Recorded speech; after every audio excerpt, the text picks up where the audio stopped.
पहले तो इसके पीछे का कारण आप एक बार स्पष्ट कर दीजिए कि आपकी वो जो मांग आप लोगों ने मांगी थी, क्या वो पूर्ण नहीं हुई? नहीं, अभी तक तो कोई हमें समाधान प्रशासन की तरफ से कोई आश्वासन नहीं मिला है।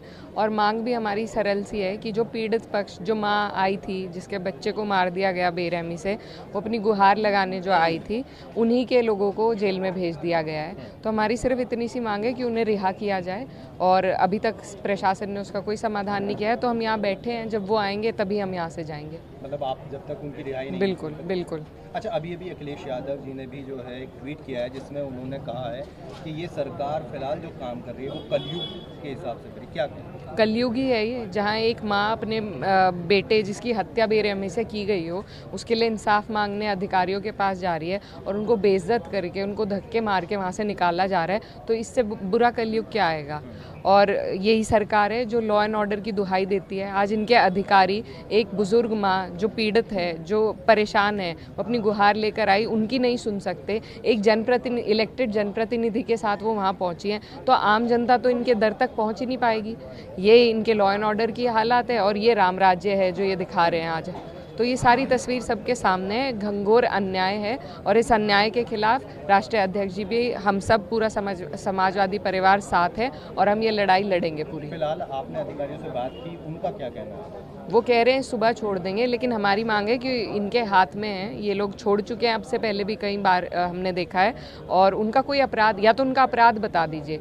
वो अपनी पीड़ा को लेकर अधिकारियों के पास आए थे, उसका उन्हें ये सिला मिला कि उन्हें जेल भेज दिया गया है। तो उनका कोई अपराध तो है नहीं, कोई अपराधी नहीं है वो, तो किस बुनियाद पर वो सारी रात जेल में रहेंगे? हमें ये मंजूर नहीं है। लेकिन वो कह रहे हैं, नियमों की बात कर रहे हैं कि हम रात को नहीं छोड़ सकते। कई बार छोड़ा है उन्होंने, कई बार छोड़ा है, उनके अधिकार के अंदर है ये बात, वो छोड़ सकते हैं। लेकिन क्योंकि तानाशाही है, तानाशाही का जवाब इसी तरीके से दिया जा सकता है। हमने गांधी जी के उस पर हम धरने पे बैठ गए हैं, इसी तरीके से तानाशाही का जवाब दिया जाएगा। तो क्या लगता है आपको, आप धरने पे बैठे हैं? बैठे हैं हम, जब तक वो नहीं छूटेंगे। वो मेरे साथ आए थे, मैं उन्हें अपने साथ लेकर जाऊंगी, मैं उनके बिना यहाँ से नहीं जाऊंगी। और क्या अपील करना चाहेंगे, क्या कहना चाहिए? यही मैं सब लोग देख रहे हैं, यही कहना चाहती हूँ कि आज ये उस समाज के साथ हो रहा है जो हमेशा से भाजपा का सपोर्टर रहा है, और जिन लोगों को पीड़ा थी वो लोग भी खुद भाजपा को आज तक वोट देते आए हैं। कश्यप समाज के लोग हैं, क्या वो गरीब हैं इसलिए उनके साथ ये नाइंसाफ़ी हो रही है?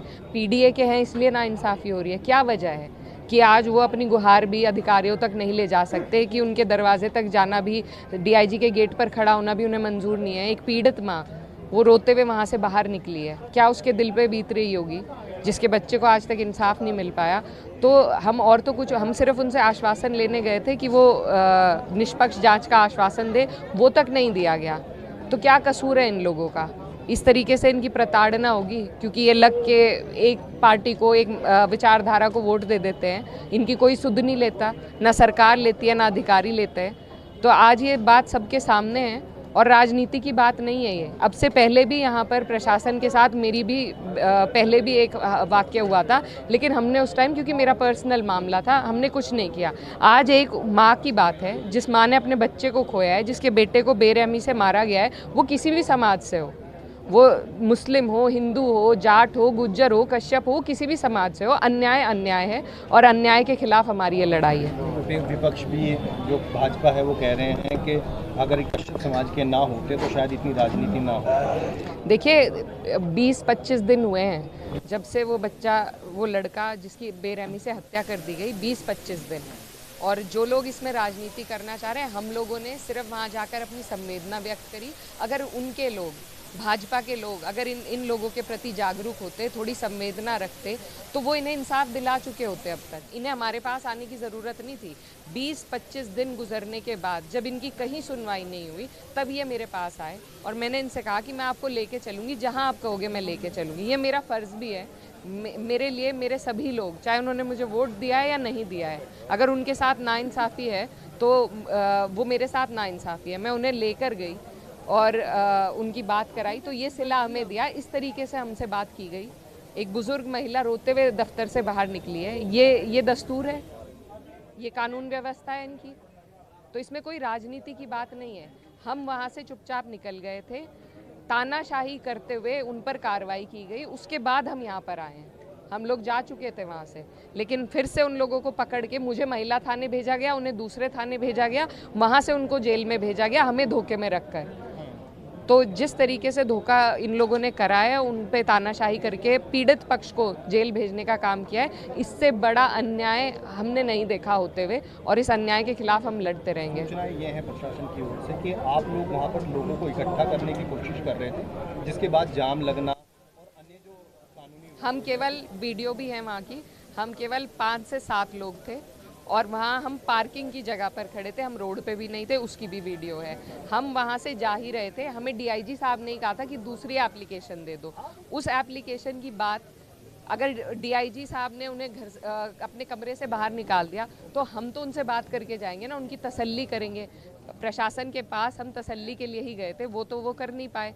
आखिर जो पीड़ित पक्ष है वो, उनसे हमें तो तसल्ली उन्हें देने का हमारा फ़र्ज़ था, वही हम उनसे बात कर रहे थे। क्या 2 बात करना, डीआईजी के घर के बाहर खड़े होकर 2 बात करना गुनाह है? हम वहाँ सिर्फ 5 से 7 लोग थे, आप वीडियो उठाकर देख लीजिए।